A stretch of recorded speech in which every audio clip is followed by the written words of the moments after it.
A goal perfectly set is half way reached. Hello everyone, मेरा नाम है अंकिता पाल।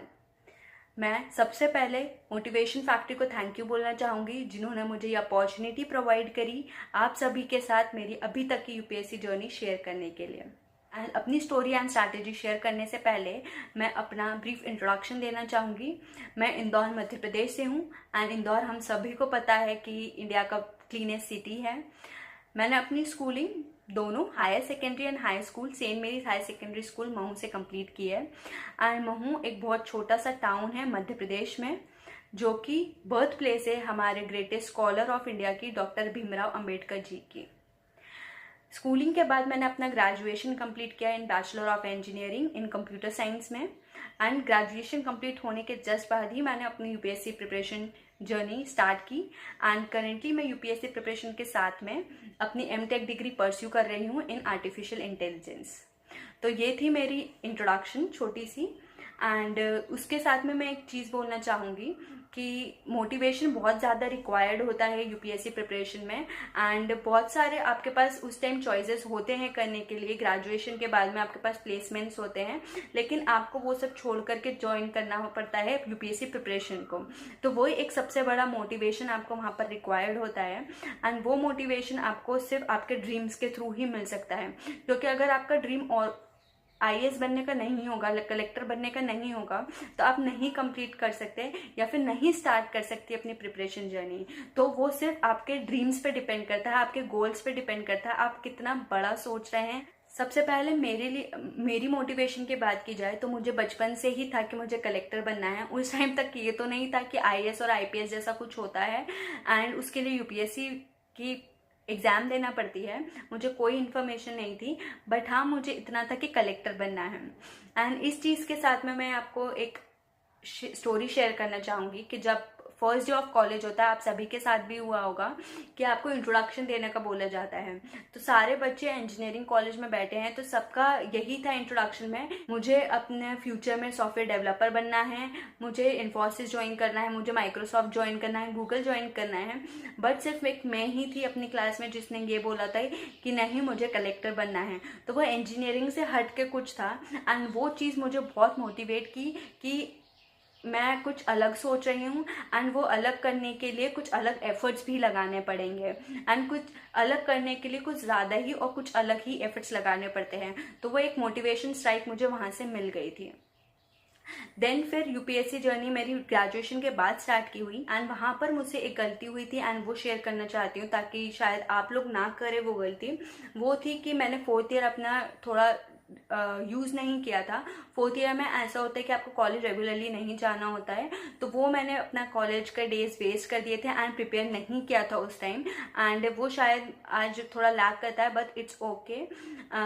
But आप अगर ऐसी कोई सी सिचुएशन में है जहाँ पर आपको थोड़ा टाइम डिवोट नहीं करना पड़ रहा है एंड आपको फ्यूचर अपना यूपीएससी में देखना है, तो आप प्लीज़ अपने टाइम यूज़ कीजिए। भले ही थोड़ा बेसिक्स जानिए, बट प्लीज़ उस चीज़ को थोड़ा स्टडी करना स्टार्ट कीजिए।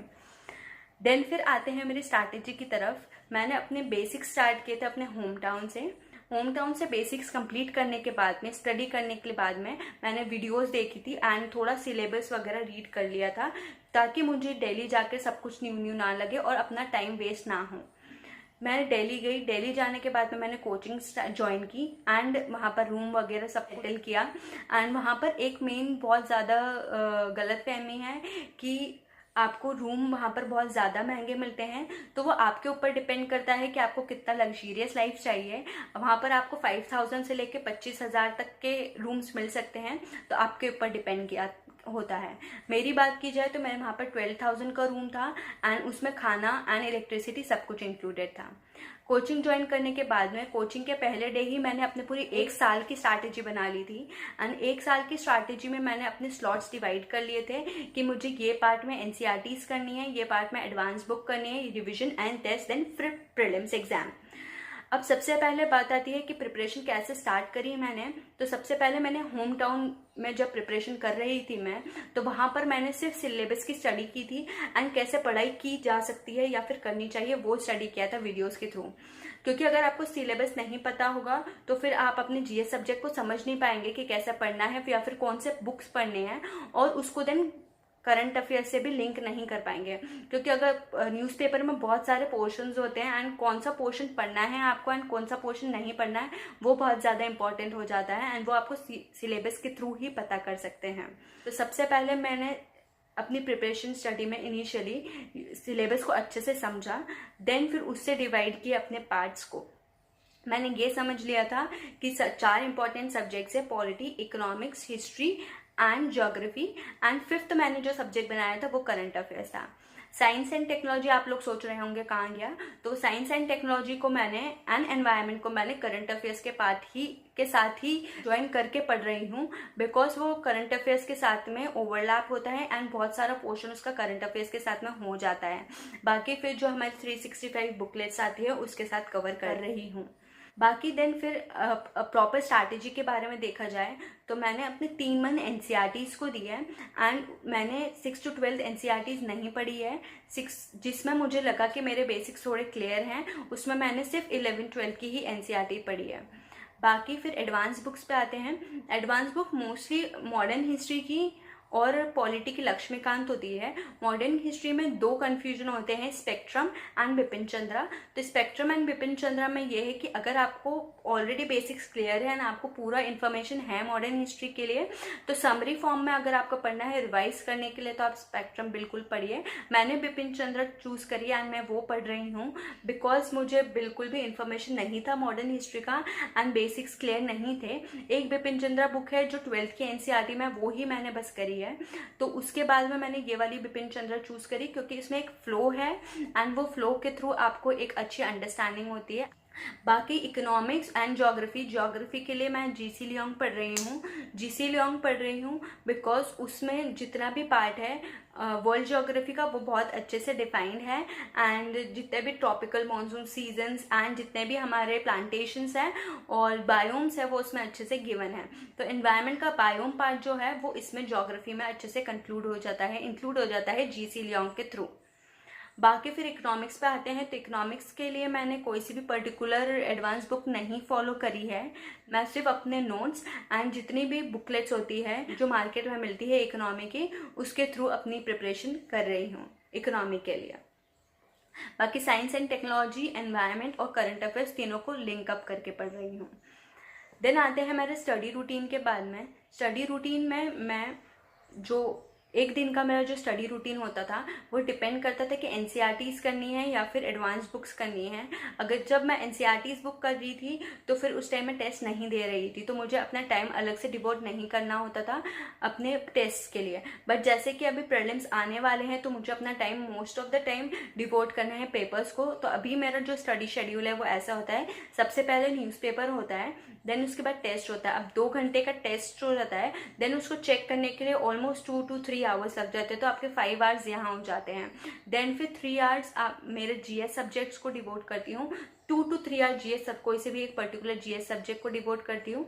देन उसके बाद 1 to 2 आवर अपने करंट अफेयर्स को डिवोट करती हूँ, जिसमें मैं करंट अफेयर्स के डेली जो करंट अफेयर्स आ रहे हैं उसके जो शॉर्ट पॉइंट्स होते हैं वो स्टडी करना होता है, या फिर जो टेस्ट होते हैं वो करंट अफेयर्स के देती हूँ। उसके बाद में रिवीजन होता है ऑलमोस्ट 1 आवर तक के, जो पूरे दिन में पढ़ा है उसका 1 आवर में रिवीजन हो जाता है। देन फिर ये मेरा शेड्यूल है पर्टिकुलर डे का, अभी प्रीलिम्स के जस्ट पहले। एंड प्रीलिम्स के पहले जो मैंने बोला कि मैंने पहले एनसीईआरटीज़ करी थी देन रिवीजन करा था, एंड प्रीलिम्स के पहले मैं ये कहना चाहूँगी कि मैंने अपने प्रीलिम्स के जो टेस्ट थे वो ऑलमोस्ट 3 to 4 मंथ्स पहले से ही स्टार्ट कर दिए हैं बिफोर प्रीलिम्स, तो ताकि मुझे यूज टू हो जाए क्वेश्चन से। एंड इसमें एक और चीज़ बोलना चाहूँगी, पर्टिकुलर कोई से भी एक सब्जेक्ट का या फिर कोचिंग क्लास का पेपर नहीं फॉलो किया है। मैं हमेशा फुल लेंथ टेस्ट लेती हूँ एंड ऑल्सो अलग अलग कोचिंग क्लासेस के लेती हूँ, ताकि जो माइंड है एक प्रॉपर कोई सी भी एक पर्टिकुलर कोचिंग क्लास से माइंड नहीं डेवलप हो जाए। स्टडी टिप के लिए मैं ये शेयर करना चाहूँगी कि सबसे पहले नोट्स मेकिंग होता है, तो नोट्स मेकिंग अगर आपको करनी है तो प्लीज़ एडवांस बुक्स की बिल्कुल कीजिए एंड एनसीईआरटीज़ की भी बिल्कुल कीजिए, एंड दोनों को फिर मर्ज करके अपना एक अच्छे कंप्लीट नोट्स बनाइए। क्योंकि प्रीलिम्स के पहले जो एंड टाइम होता है वहाँ पर आपको इतना टाइम नहीं होता है कि आप अपने सारे बुक्स को उठा करके, सारे नोट्स को उठा करके पढ़ सकें। जैसे सुप्रीम कोर्ट टॉपिक है तो सुप्रीम कोर्ट का जो पूरा पार्ट है वो आपको लक्ष्मीकांत में नहीं मिलेगा, कुछ पार्ट एनसीईआरटी में भी एक कोई सा भी पॉइंट आपको एक्स्ट्रा मिल जाता है तो वो भी मोर देन इनफ होता है हमारी प्रिपरेशन के लिए। एंड कुछ पार्ट टेस्ट के थ्रू मिल जाता है, तो आप कुछ पार्ट अपना वहाँ पर छोड़ देंगे पेज का ब्लैंक, तो वो बहुत अच्छा रहेगा आपकी बाद की प्रिपरेशन के लिए, क्योंकि पूरा सुप्रीम कोर्ट जो रहेगा वो आपको एक पेज में आपका वहाँ पर इंक्लूड हो जाएगा।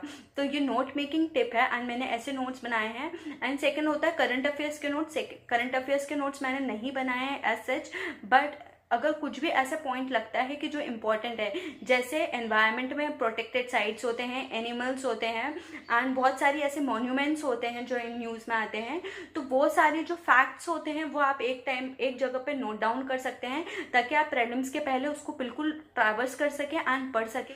देन फिर आते हैं ये सब, इतना सब कुछ मैंने बताया, strategy, schedule and study pattern, ये सब, बट ये सब तभी कंप्लीट होगा जब मोटिवेशन होगा। मोटिवेशन बहुत ज़्यादा इंपॉर्टेंट होता है, हम सभी को पता है। एंड मोटिवेशन शायद आपके ड्रीम से ही आता है। आपको हर सुबह उठकर यही सोचना पड़ता है कि मैंने इस फील्ड में क्यों आई हूँ, मैंने अपने प्लेसमेंट छोड़ करके ये फील्ड में क्यों आई हूँ।